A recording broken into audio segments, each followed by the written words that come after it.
Our reporter Chris Mitchell accompanied Prime Minister Netanyahu to Russia.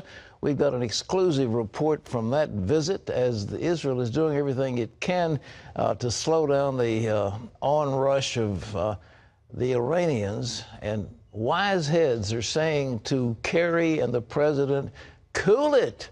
This thing is dangerous, and you're going the wrong way. Terry? That's right. A war in the Middle East could have global consequences. So Chris is going to bring us a report from the meeting in Russia. Chris?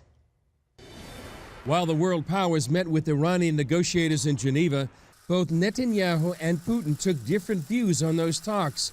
Putin was optimistic.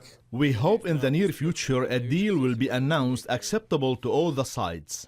Netanyahu warned once again about the danger of a nuclear Iran. The biggest threat against us and against global security is Iran's effort to arm itself with nuclear weapons. Netanyahu's attempt to change Putin's mind is a long shot. Well, I think the Prime Minister tried to convince Putin that agreement with Iran at the moment will be a bad idea.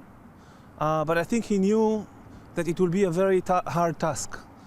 And from what we saw in the press conference, I think that both sides basically agreed not to agree. Netanyahu's visit here to Moscow is just one part of an all-out diplomatic campaign by Israel to stop the international community from striking a deal with Iran that would allow it to get a nuclear device. They don't want Geneva 2013 to become Munich 1938. That's when the Western powers appeased Adolf Hitler and he took over Czechoslovakia. That agreement sowed the seeds for World War II. The deal on the table is a deal that gives the Iranians exactly what they want. It's a dream deal. They don't have to make any significant concessions. And at the same time, they get easing of the sanctions. Mark Regev, spokesman for the Prime Minister, says Iran is not just an Israeli problem. It's obvious that the Iranian nuclear program is a threat to Israel. That's clear. But it's also a threat to the world. I'd remind you, the Iranians are working on intercontinental ballistic missiles, missiles that can carry nuclear payloads. Now, they don't need those missiles for Israel because they've already got missiles that can target Israel. Those missiles are being built for targets way beyond the Middle East, in Europe and in North America. But will Israel attack Iran's nuclear facilities? In a statement designed to remind negotiators in Geneva a military option is very much alive, Israel's former national security advisor, Yaakov Amidror, told the Financial Times, "We have enough to stop the Iranians for a very long time. We are not bluffing. We are very serious, preparing ourselves for the possibility that Israel will have to defend itself by itself." Chris Mitchell, CBN News, Moscow. You know, as we look at the president, apparently he is just not all that bright. He hadn't read the Affordable Care Act, it looks like, but he wouldn't have said the things that he said. He apparently does not really understand foreign policy because he's leading us into an abyss in terms of Iran. In terms of other relations with our allies, he's messed them up. The Saudis are looking away, and the Israelis are saying we've got to find somebody beside America. So all around the world, the policies of America seem to be failing, and America is looked upon by the Europeans now as a potentially failed state. Why? Because we have somebody in charge who doesn't know what he is doing. A community organizer does not have the requisite experience needed to lead a great nation, and we're having problems. And now we've got a deal going on in in Afghanistan, which may equally be a problem. It looks like our troops may be staying there for years to come. John Jessup has that story from Washington. Here's John. Pat, that's right. Up to 8,000 U.S. troops could remain in Afghanistan after 2014 under a new security deal being worked out between the two countries. Afghan President Hamid Karzai told the 2,500 members of his country's High Council of Elders he supports the plan. They're meeting in Kabul to discuss the role of U.S. troops who will stay after the NATO combat mission ends in 2014. Karzai told leaders he would sign a security deal if safety and security conditions are met, and that President Obama assured him U.S. forces will respect the safety and security of Afghans. Obamacare may lead to a massive wave of insurance cancellations for American employees next fall, between 50 and 100 million. Fox News reports that's the finding from an analysis by the conservative American Enterprise Institute. Next year, businesses will have to deal with Obamacare, and many employees will find their policies have been canceled because they don't meet the new requirements. Well, if you want to live longer, you might want to try eating some nuts.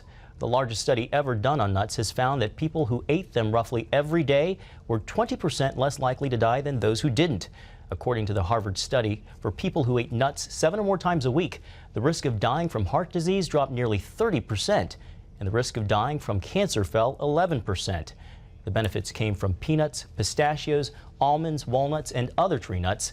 And nut eaters, Pat, stayed slimmer, too. Man, I am a walking testimony to the nut industry. I don't know if that's good or bad. I don't know. I wouldn't feed him that ammunition if I were you, but Okay. Hey, today I had almonds, I had walnuts, I had something else. Of course, I have oat bran and I have oatmeal. That's a staple for you on a regular basis, I know. Well, that keeps you young, keeps you healthy, keeps your blood pressure down, keeps your heart working. But these nuts are very, very beneficial. You can get them at places like Costco, and you get big bags of them. You Sure. know. Those are pretty impressive statistics on that. Well, they are, but I mean, they're good to eat. I mean, hey, I like them. They taste good. Okay, here's John. Pat, Regent University will soon begin offering a new type of online education known as MOOCs. That stands for Massive Open Online Courses. More than 6 million students are currently enrolled in MOOCs from various schools around the country. They offer top-rate education to an unlimited number of students, and they're usually free. Regent's MOOCs will be called Lux Vera, which means light and truth. Dr. Gerson Moreno-Riano, the director of Regent's MOOCs program, says the courses will be open to people around the world. One of the key pieces here are individuals who maybe can't come to our campus, maybe in other parts of the world or other parts of the United States who can't come here, but who want a high-level, exceptional education. Pat, sounds like a great opportunity for Regent to continue to train and equip future leaders and Christian leaders to change the world. Well, I'm pleased to report this is the program I initiated, so I'm glad to see it, but it's going to be very, very good. Boy, I guess so. That's a wonderful opportunity. The goal is, my goal anyhow, is an enrollment of 250,000 around the world, and it may go, 250,000. It may go much bigger than that. These MOOCs are, it's called Massive Open Online Courses, and people can sign up, and you can get them in different languages. And we've got a group called Can Do, who is they've worked with eBay, I think it is, in pitching some of the stuff they do, and they're brilliant. And so the website is just gorgeous so far. That's going to be, we've called it Lux Vera. When I was at Yale, it was Lux et Veritas. Yes. Light and truth. So I combine Lux et Veritas to get Lux Vera, and so it's now Lux Vera EDU. And anyhow. So do people go online to regent.edu to find out what's available? Or? That's right. It's going to be launched, I think, in January, but this is just a little teaser coming out right now. Awesome. Well, big exciting to see what happens. And you can with get that. a course. Yes. I mean, hey, the first one is going to be Who is Jesus? And then we've got, I'm talking to Newt Gingrich about the possibility of him doing a course on American history and so forth, and on freedom, and then we'll expand it. The goal is to have 4 years of training, but you can get every language. You can have Portuguese, you can have Spanish, you can have Chinese, you can have German, you can have French, you can have them all on there. Amazing. Isn't it good? It really is Okay. good. Regent University, the world's or global preeminent Christian university. It's taking the lead, and it's going to stay as the lead. Okay. Reverend Billy Graham has been hospitalized for the second time in 1 month. He's battling respiratory congestion, but he is expected to return home very soon. Graham has been hospitalized several times in the past few years. He recently celebrated his 95th birthday in Asheville, North Carolina. North Korea has detained another American, this time an 85-year-old veteran of the Korean War. Merrill Newman made a sightseeing trip to North Korea in late October. According to Newman's son, North Korean officials took him off his plane as he was set to leave Pyongyang. It is not clear why. He is the 6th American taken into custody by North Korea since 2009. One of them is missionary Kenneth Bae, and he is still being held.